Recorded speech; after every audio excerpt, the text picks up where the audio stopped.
아까 이렇게 뭐 서두에 말씀하신 것 보니까는 반려동물 얘기를 많이 하셨는데요. 사실 뭐 시대는 이미 반려동물이 굉장히 필요하죠. 그러니까 지금 생활 동행하는 거에 대해서. 근데 고아 오동동에 보면은 좀 동물 화장장 그게 들어서는 곳에서 주민들한테 이런 반발도 일으키고 있고, 그다음에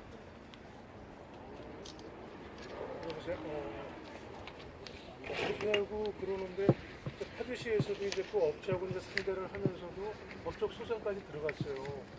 그래서 이제 대부분에서 최근에 파주시가 패소를 해서 동물 화장장이 들어설 수밖에 없는 그런 상황이 됐는데, 이 반려동물 뭐 키우는 게 문제가 아니고 이게 이제 죽거나 이랬을 경우, 유기가 됐을 경우에 자연스럽게 이게 뭐 어떻게 처리가 돼야 되잖아요. 이게 그랬을 경우에 이제 동물 화장장이 필요한데, 그러면은 지금 후보님께서는 동물 화장장 이런 것들에 대해서 어떻게 생각을 하세요? 지금 주민들은 일부 지금 교화 쪽에서 반대를 많이 하고 있는 것 같은데 어떻게 생각하십니까? 네, 제 개인적인 소견은 지난번에도 이제 그 동물 화장장 반대를 하시는 주민들의 투쟁하시는 전망 공성장에 제가 좀 다녀왔고 정치를 좀 했습니다. 제 개인적인 생각은 우리 동물 화장장이 예전에 동물들이 죽으면 일반 쓰레기로 마구 버려서 환경에 막대한 피해를 안겼거든요. 그래서 그걸 좀 방지하기 위해서 동물 화장장 건립에 대한 법률에 허가제가 아닌 신고제로 그렇게 운영을 좀 했었습니다. 자, 그런데 이게 우리 사회에서 꼭 필요한 시설입니다. 또 있어야 되고요. 그런데 그 장소 입지에 대한 선정에 있어서는 우리가 매우 신중하게 접근을 해야 된다는 게 제 개인적인 생각입니다. 지금 운정 3지구 개발되는 그 인근에 대규모 아파트 단지가 들어오고 또 많은 주민들이 살고 있는 그 신도시 바로 옆에 동물 화장장이 들어온다라고 하는 것은 이 계획 단계에서 좀 신중하게 검토를 해서 그 동물 화장장을 건립하고자 하는 업체와 또 파주시와 주민들이 함께 협의를 해서 상생할 수 있는 그런 방안들을 마련해서 더 좋은 입지에 그런 장소로 옮겨가는 것이 맞다. 저는 그렇게 생각을 하고요. 우리가 함께 살아가는 그러한 요즘의 세상에서 어느 한 집단에 또 어느 한 단체 또 하는 그게 소수라고 할지라도 그 의견이 무시되거나 또 소외되거나 하면 안 되지만 동물 화장장 같은 경우는 지금 운정 3지구가 한창 개발되고 있는 이 시점에 바로 거의 뭐 지척에 가깝죠. 그런 지역에 지금 동물 화장장이 허가돼서 지금 건축이 되고 있거든요.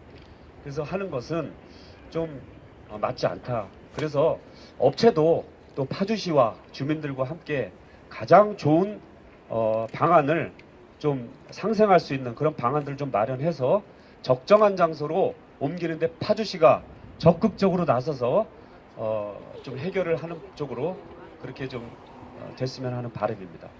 그리고 이제 반려견에 대한 아까 말씀은 지금 이제 1000만 시대라고 합니다. 그 운정 신도시라든가 파주에 반려견 놀이터가 전무하죠. 대부분 반려견 같은 경우에 또 혐오감을 갖고 있거나 부정적인 시각을 갖고 있는 시민들도 분명히 있으십니다.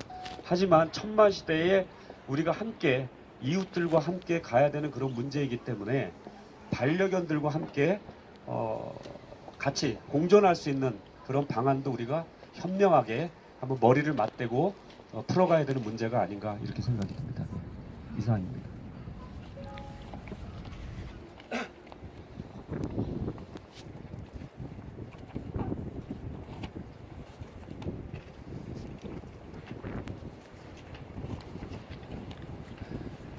제가 오늘 그 기자회견문의 내용은 이제 5개 공약이라고 말씀을 드려서 발표를 해드렸습니다. 그리고 또 하나는 권역별로 파주시 권역별로 발전 방향에 대해서 이렇게 말씀을 드렸습니다. 그 회견문 내용을 참조하시면 저의 어떤 파주 발전에 대한 그런 방향이 그려져 있다라고 좀 생각을 합니다. 예, 네, 운정 CNB 뉴스 김진구 기자입니다. 운정 신도시의 그 과거에 삭발 투쟁도 하시고 윤호덕 의원님과 그랬던 거로 제가 기억이 납니다. 그런데 지금 들고 나오신 게 운정 신도시의 성공적인 개발이세요. 그래서 과거에 그렇게 노력하셨던 분이 이거를 마무리 짓겠다는 느낌은 굉장히 좋아 보입니다. 하지만 구체적으로 그러면 어떻게 해나갈 것인지 좀 말씀해 주시고요. 또 하나는 지금 파주 출판단지 3단지 이제 세 번째 개발을 하신다고 하셨는데 그것은 고양시까지 포함하는 아주 넓은 그 광역적인 부분의 어떤 개발인지 아니면 파주 쪽에서만 하시는 것인지 그 점도 좀 궁금합니다. 네, 이상. 예, 운정 신도시는 이제 2000년 초반에 교화지구 60만 평을 시발로 해서 운정 1지구, 2지구 약 285만 평, 그 다음에 3지구 212만 평 해서 한 586만 평의 그런 대단위 택지 개발이 이제 시작이 됐었죠. 그런데 지금 운정 1, 2지구가 이제 거의 이제 조성이 다 되어가고 있는 이 마당에 실제로 여기 들어와서 살고 계신 우리 파주 시민들의 만족도가 그렇게 높지 않다라고 좀 생각을 합니다. 그것은 이 100년 도시를 만들어야 되는 설계 당시부터 시민들과 소통하는 그런 구조가 좀 없었기 때문에 시민들의 다양한 의견들이 설계에 반영되지 못하는 그런 구조적인 결함으로 시민들의 생활과 좀 맞지 않는 부분, 또 불편한 부분 이런 것들이 많이 있습니다. 특히 신도시가 만들어지게 될 경우에 가장 중요한 것이 광역교통망이라고 생각을 합니다. 대중교통으로 이루어지는 또 이런 광역교통의 그런 발전 방향이라 할까요? 아니면 그 방안 마련이 굉장히 중요한데 철도를 중심으로 한 대중교통이 이 파주에는 아직 좀 다양화되어 있지 않기 때문에 굉장히 주민들이 생활하는데 불편함을 좀 겪고 있습니다. 그래서 첫 번째는 가장 도시의 발전을 이뤄내기 위한 가장 중요한 인프라 중에 하나가 철도를 중심으로 한 대중교통의 확충, 또 다양한 노선, 또 불편함이 없는 그런 배차 이런 것들이 좀 밑받침이 돼야 되고요. 제가 지금 이제 운정 신도시의 개발 중에서 가장 큰 축이라고 볼 수 있는 핵심적인 요소 중에는 여러 가지들이 있을 수 있습니다. 첫 번째는 운정 호수공원을 중심으로 한 이 공원인데요. 이 공원의 시민들의 만족도가 좀 낮습니다. 그것은 우리가 이제 여러 가지 시행착오를 좀 많이 겪었죠.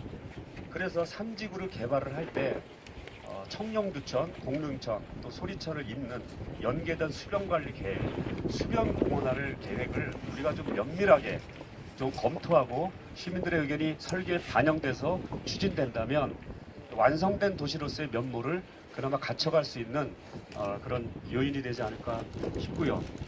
운정 신도시 같은 경우에는 다양한 문화예술, 체육에 대한 수요가 굉장히 많이 있습니다. 그래서 거기에 걸맞는 수요에 맞춰갈 수 있는 그런 시설 확충, 또 다양한 프로그램, 또 다양한 지원 이런 것들이 또 받쳐줘야 된다는 생각이 들고요. 여러분들 잘 아시지만 운정역과 야당역 주변의 상권에 어떤 파주를 대표할 수 있는 그런 랜드마크 이런 것들이 없죠. 그래서 파주의 관문인 운정 신도시가 일산의 킨텍스 할리우드처럼 파주를 대표할 수 있는 미래 첨단 도시로 갈 수 있는 그런 이미지를 우리가 갖기 위해서라도 랜드마크 할 수 있는 그런 정책적 개발이 좀 필요하다라는 말씀을 드리고요. 뭐 여러 가지 있습니다만은 운정 신도시를 발전시킬 수 있는 여러 모형을 우리 시민들과 함께 만들어가는 과정도 굉장히 중요하다 이런 생각이 듭니다. 도시는 어느 한 사람의 머리에서 나오는 것이 아니라 마을 공동체를 이루는 그 시민들의 다양한 의견들을 우리가 함께 머리를 맞대고 협의하고 조정해야 하는 과정에서 더 좋은 아이디어 그런 계획들이 나올 수 있다라고 생각을 합니다. 여러 가지가 있지만 이쯤에서